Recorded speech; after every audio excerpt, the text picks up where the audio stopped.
what is this here?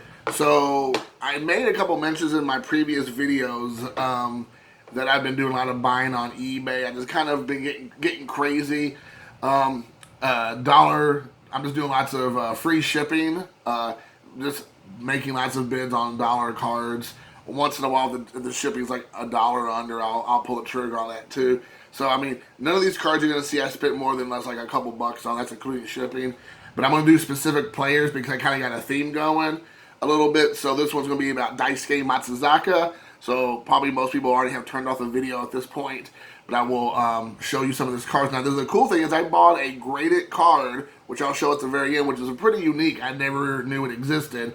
And the seller sent me all these cards for free. I was like, I reached out and said, "Thank you so much. Did I buy other cards?" And they're like, "No, I just figured, you like Matsuzaka, you bought the graded card, so I would send these with it." And I was like, "Wow."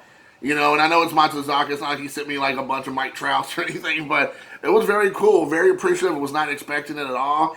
And he sent me rookie cards, which was even more cool. So, again, maybe if you all watched one of my videos I did just a couple days ago with Tony, JP Wisco, baseball cards, he lives in Japan. And he says if you sell cards in Japan, you get a premium on Japanese players. So I've been thinking about getting some of my Japanese more rookie cards or insert cards or kind of rarer cards that I have doubles of and get them graded and maybe see if I can sell them online and maybe make a little bit of money off of it or whatever. Am I going to do it? Is it going to be a thing? I don't know. So let's get into it. The first up is the upper deck. I want to say this is Artifacts or something. Matsuzaka right there. Daisuke. I have a couple variations of this card, so I'm not too big up on like, oh my gosh, I can't believe it, I have this card, as well as this one. But again, these were free, so I'm not ever going to turn down free cards. Right here is Topps Turkey Red, which is a very cool card. There's two different variations of this card if you want to know. There's this one, which I actually like better, and then there's this one right here. So you have that right there, which is super, super cool, and I like tremendously. So I want to show those cards. I like this action shot of Matsuzaka. Then there was this one right here. This is SPX, which is a cool one here. This is just a base card, but it has lots of shine to it, as you can see.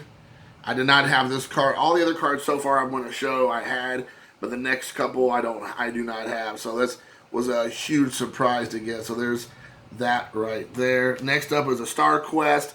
This is an uncommon Star Quest card from Upper Deck. There's a couple different variations, and I think some people might notice, but I'm not even 100% for sure. Some kinds, because even though they'll vary in colors, so even though you might have this gold or bronze, I don't know what this might be technically called, but they have like uncommon, common, rare, super rare, whatever. And so sometimes you think the different colors are just the different variations. There's nothing else to it. But a lot of these Star Quest cards, if you're a player collector, same color card, the card doesn't change at all. The back will say uncommon, common, rare, super rare, whatever. So you kind of got to pay attention to that. Because I have a bunch of Ichiros that might be like, there's like 3 or 4 grains, and this is I think it's the same pose, but they're all different cards because it says different things on the back. The next one is a what is this? What do you call this card? It's a Upper Deck card. It has I've never seen it before. Or it's an SP Legendary, I guess, cuts. And there you go. I'd never seen this card before. Kind of looks like a stamp, if you think about it. So that's kind of cool. If you look at the gold, there's like some gold flaking missing, I believe, here. Somewhere on the card, which kind of sucks, but it is what it is. The card was free, so I'm not going to complain. And if I complain, nobody's going to care anyway. So there's that. And then this is a card I do not believe I have. This is a co-signers rookie card of Matsuzaka from Topps.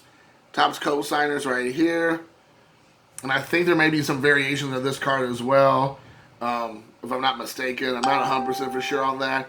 But there is this right here.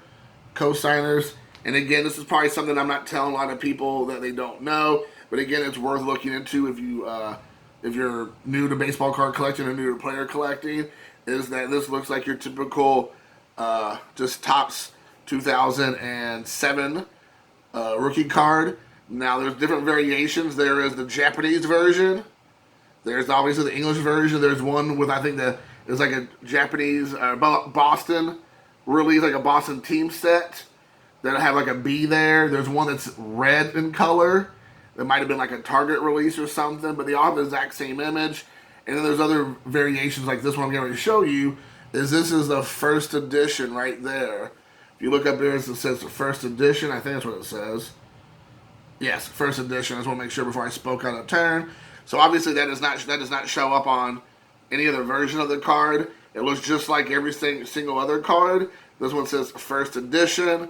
So that is something I did not have. I had probably 10 versions of the Japanese and then just the regular version. And I think I might have a couple versions of like the one that says, it'll say like Boston one, like BOS1. And I think there's one with like red numbers as well. So there's that. And then the whole reason I even got it, and for the graded card, I think I spent like total like $3 or $4 probably with shipping because it was a graded card, which I'm fine to do when it's graded.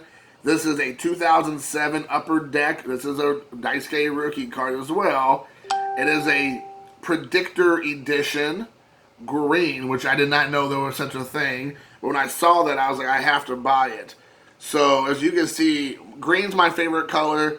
So anytime I can find a card that has a green color or green tint or green hue to it, I am definitely drawn to it. There it says at the bottom, Predictor Edition. Right? Yep, right. Just make sure I didn't speak out of turn like I said, but you see that there. And again, this is not your typical release of this card. On the back, it's green as well. So the grade, apparently what really brought this grade down, this is a Beckett grade. I guess I should have addressed that. I was more into the card than I am the grade. It's a 9. The centering's a 9. The corners are a 9. The surface is a 9. And the edges are a 9.5. So, again, a card that's a 9. I'm fine with that. Again, I bought the card, one, because it was stupid cheap, at least in my opinion. And it's a unique card. I hadn't seen it before. I'm not saying it's rare. I'm not saying it's expensive by no stretch of the imagination. It's just a card if you're a player collector, or like me, or you collect Japanese ball players. It's not something you see every day, at least not me. And for it being like my favorite color, it being a Japanese baseball player, it was graded. It had a 9 is fine, as you always hear from others. It totally worked for me, so that was that. So I hope you all enjoyed the video. Let me know what you think below. I'm all about the comments. So how do you think I did? I got all these cards with this for like a $3 or $4 total. Not too shabby. And let me know what you think. And until next time, peace.